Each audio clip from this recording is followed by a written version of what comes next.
Hi everyone, welcome to your first C++ tutorial. Today we're going to be creating a Hello World program in C++ using the IDE Xcode, which is only available on Macs, but you can still do all this on any other IDE like Eclipse or JGrasp or Dr. Java if those have C++. So first we're going to go over the basic structure of a C++ program. So first in Xcode we see that we already have the basics like the include IOStream.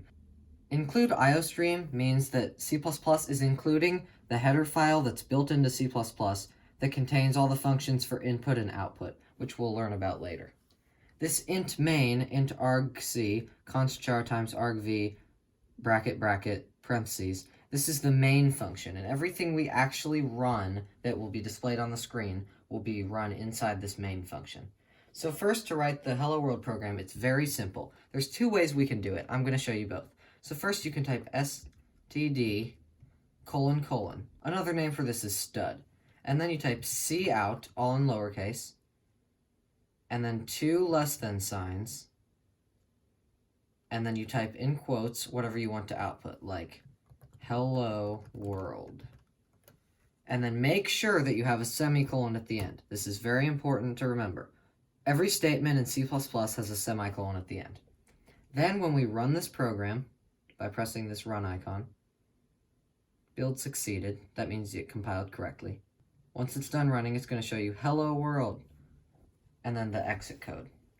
So the next way we could do this, which is a lot easier, at the beginning, under include IOStream, but before int main, you type using namespace std, which means that you don't have to type the std : anymore. You can just type cout, less than sign, hello world, semicolon, and then when you run it, it outputs the same thing.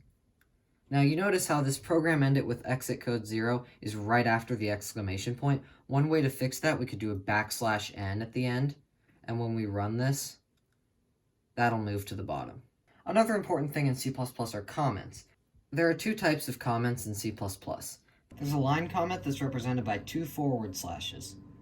Whatever you type on that line will be ignored by the compiler. This is usually used to write like notes or a description of what the program is.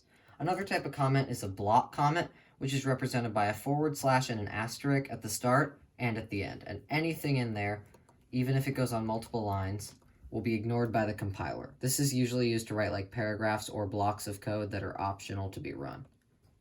Well, that was it for your first C++ tutorial. Please like and subscribe, and if you have any questions, leave them in the comments below. And don't forget to turn on notifications so you know when I upload a new video.